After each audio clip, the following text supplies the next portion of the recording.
She stood motionless as the guards dumped her belongings Thank onto you, the I'm cold honored. metal table. But when they unfolded the fabric at the bottom of her bag, the room fell utterly silent. Her name was Clarice Monroe, a 68-year-old black woman with grace in her spine and secrets buried deeper than any file the government dared to keep. At first glance, she was just another elderly visitor at a government building on a rainy morning.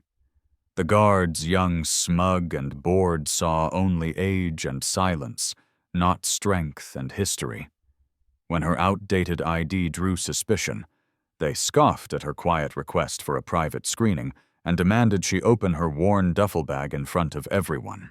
The contents spilled out a weathered book of poetry, old photographs, even medical papers, each piece of her life laid bare like evidence of a crime. But when Officer Klein reached for the final zipper, Clarice's eyes darkened not in fear, but in knowing. What he pulled out wasn't contraband, it was a folded navy blue uniform covered in rare medals and classified insignia. Gasps echoed. A general in full dress suddenly appeared and called out, "Is that Captain Monroe's uniform you're holding?" The air changed. Salutes replaced suspicion. Clarice, it turned out, wasn't some confused old woman. She was a Cold War hero, the last survivor of a secret unit whose deeds had just been declassified. The guards froze, shamed by their arrogance. But Clarice, she simply reclaimed her uniform with quiet dignity.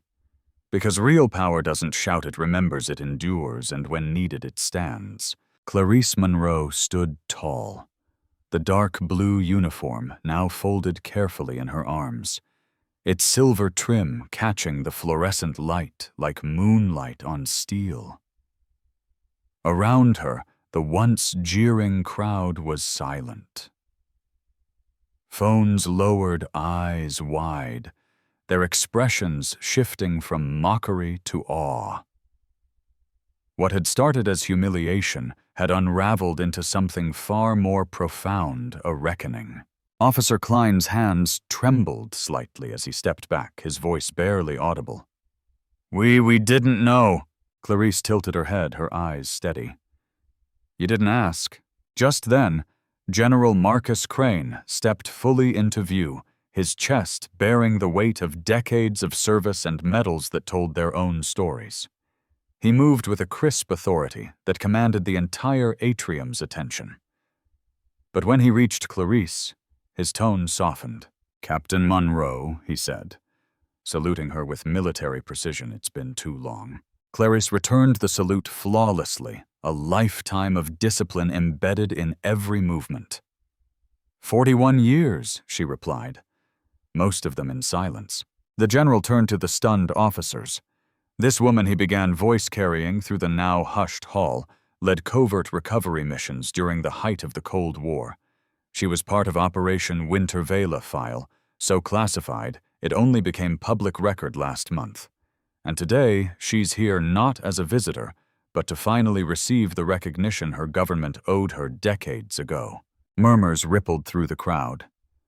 One young woman near the back whispered, "She's a real-life Black Ops captain," and they made her empty her bag like she was nobody. Clarice said nothing. She didn't need to. Her story was stitched into the seams of that uniform, pressed into the ribbons and medals that shimmered across her chest. Each one a memory, some painful, others full of pride, all of them earned in silence. Officer Ellis, the young black security guard, who had watched everything unfold from behind the checkpoint, took a cautious step forward. "Mom," she said, her voice barely above a whisper, "I want to apologize. I didn't say anything earlier. I should have." Clarice's gaze met hers. It wasn't anger in her eyes, but something deeper, disappointment perhaps, but tempered with empathy. "Silence in the face of injustice," she said softly, "isn't neutrality.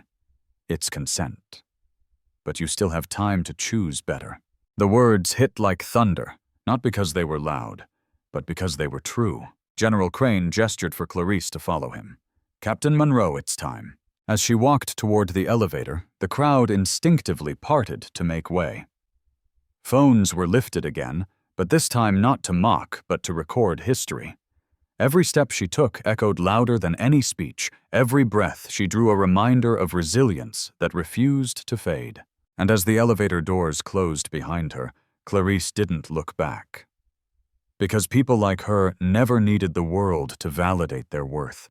They just needed the truth to finally be seen. When the elevator doors slid open onto the top floor, Clarice Monroe was greeted by a sudden wash of golden light.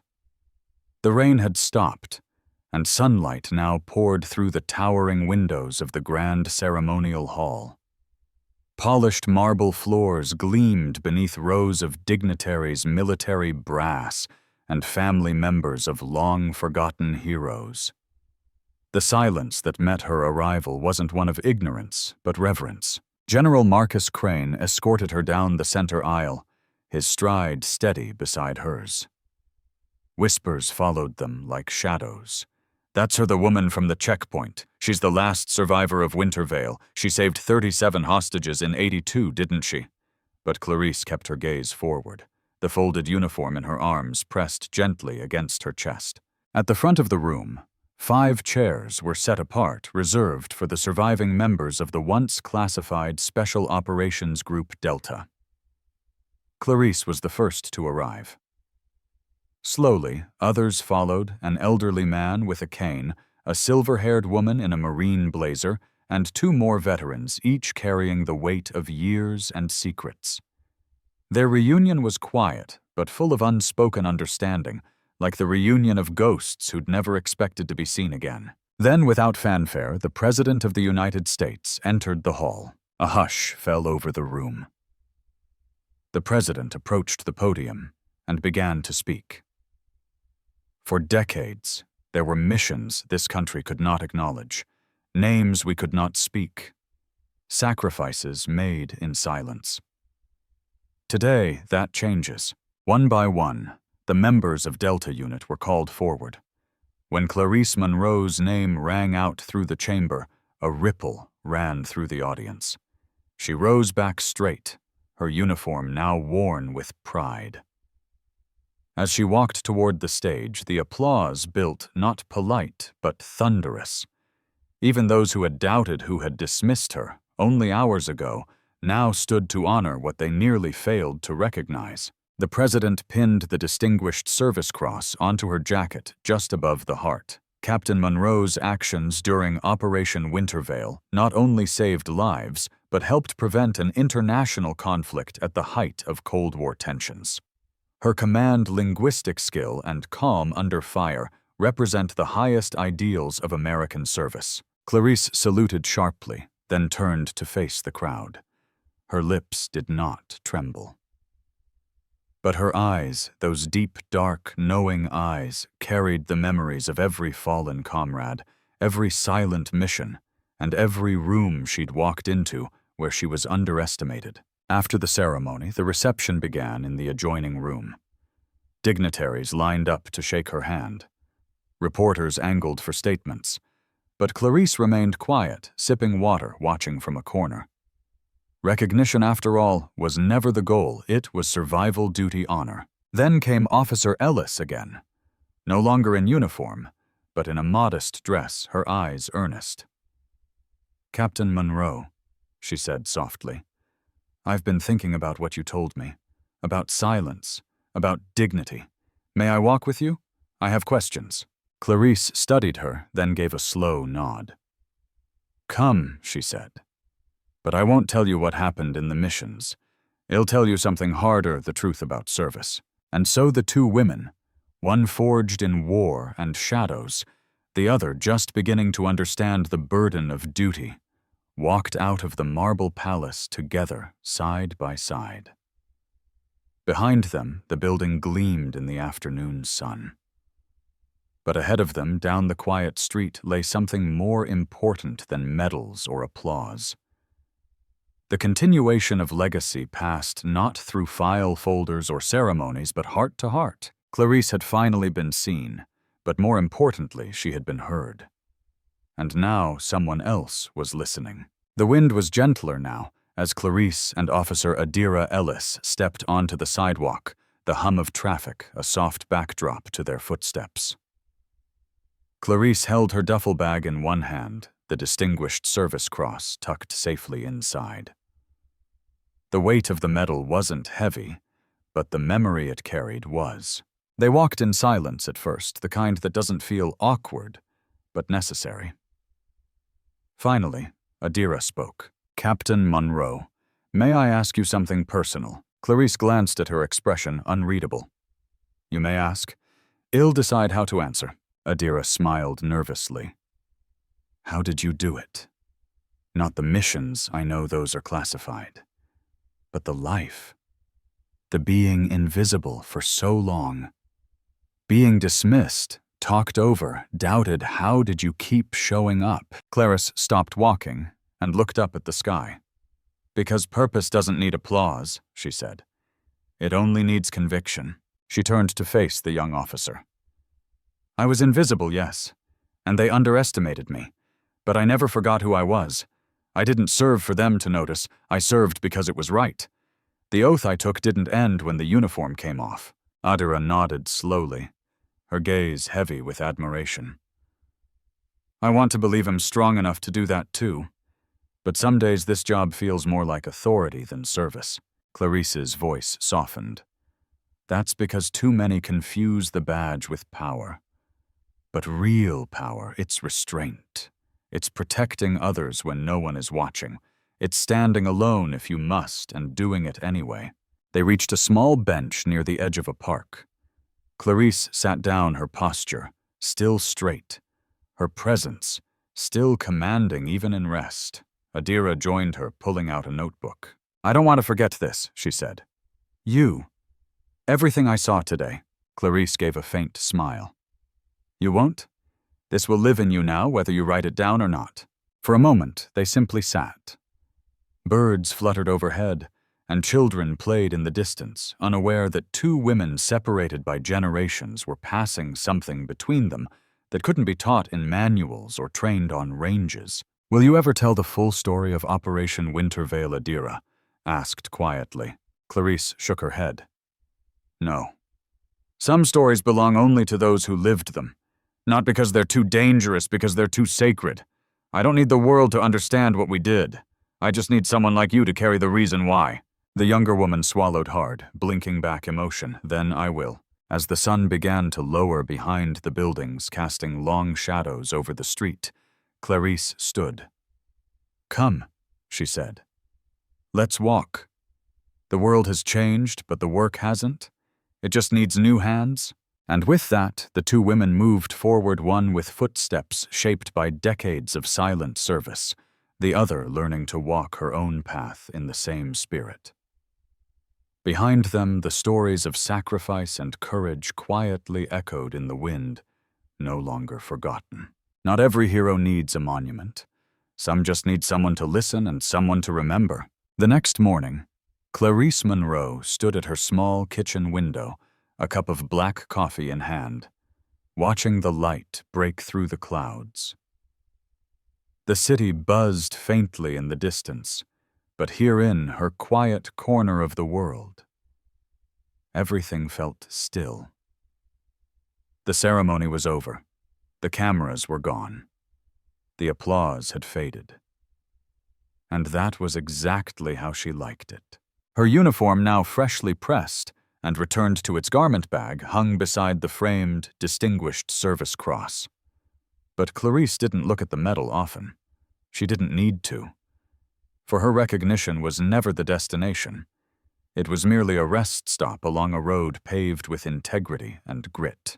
Suddenly, a soft knock at the door interrupted her thoughts. She opened it to find Adira Ellis standing there in civilian clothes, clutching a small notebook. "I hope I'm not intruding," Adira said. "I've been thinking about what you said yesterday, and I wanted to ask if we could keep talking. Maybe over breakfast." Clarice stepped aside without a word, motioning toward the kitchen. She'd seen that look in Adira's eyes before, wide, uncertain, yet burning with purpose. The same look Clarice once carried when she was barely out of boot camp, walking into rooms where no one looked like her, where everyone assumed she didn't belong. They sat across from each other at the kitchen table. Clarice placed a second cup of coffee in front of the young officer, then leaned back, arms crossed, gently. So she said, "Tell me why you're really here." Adira hesitated, then said, "Because I realized I've been playing it safe. I've followed rules. I've followed orders. But I haven't always followed my conscience. Yesterday I watched two men strip you of your dignity, and I stood there." Clarice met her gaze. "And yet here you are?" Adira nodded. "Because I want to be different. I want to serve people, not just guard doors and enforce policies. I want to stand for something, but I don't know where to start." Clarice smiled gently, her voice low but steady. "You start with one decision, one moment. You choose to speak up when it would be easier to stay quiet. You treat everyone as if their story matters, even if you don't know it yet. Because the truth is, you never know who someone really is. Not by their clothes, not by their age, not by their silence." She reached for the folded garment bag and unzipped it just enough to reveal the edge of her old uniform. Her fingers lingered on the fabric. "Every patch on this uniform," Clarice continued, "was earned in silence, behind enemy lines, in places that don't exist on maps.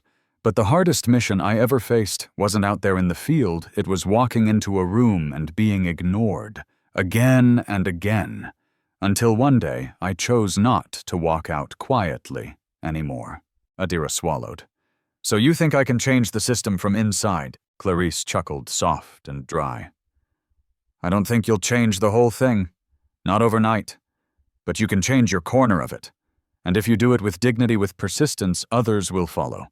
That's how movements begin." The words hung in the air like a quiet anthem. Adira scribbled something into her notebook before closing it and standing up. "Thank you, Captain Monroe, for your time, for your story, for not giving up on yourself or on people like me." Clarice rose too. "Remember something, Officer Ellis? The world doesn't always reward quiet strength, but it remembers it. You may never get a medal, but you can live in a way that honors one." Adira nodded firmly, then turned to leave. But just before she reached the door, she paused. "One more thing," she said. "Would you ever consider mentoring someone officially? Because I think a lot of us need what you carry." Clarice gave a small smile, the kind that speaks of hard-earned peace. "Let's start with breakfast," she said. And in that small kitchen on an ordinary morning, a legacy continued. Not with fanfare, not with speeches, but with wisdom passed hand to hand from one woman who endured to another who refused to look away. 2 weeks later, Clarice Monroe sat on a worn park bench just past sunrise, the spring air crisp with promise. Across from her sat Adira Elise Snow, longer tentative, no longer unsure. She had started small speaking up during briefings, defending a homeless veteran from unfair treatment at a checkpoint, and mentoring a newer recruit on how to balance authority with empathy. Today she was sharing those moments with Clarice, who listened with quiet pride. There was no need for grand speeches or applause. This Clarice knew was legacy, not what you take with you, but what you leave in others. As the sun bathed the park in warm light, Adira asked one last question. "Do you think I'm ready?" Clarice looked at her, smiled, and said, "You already are. Because you've learned the most important thing, how to see people. And that makes all the difference. Never underestimate the silent strength of someone you don't understand. Behind the quietest eyes may rest decades of sacrifice, resilience, and wisdom. True service isn't about medals or recognition, it's about choosing dignity even when no one's watching." Have you ever met someone who quietly changed your life? Share your story in the comments below. Someone out there might need to hear it. If this story moved, you don't forget to like, subscribe, and hit the bell icon for more powerful real-life lessons you won't want to miss. Your next moment of inspiration could be just one story away.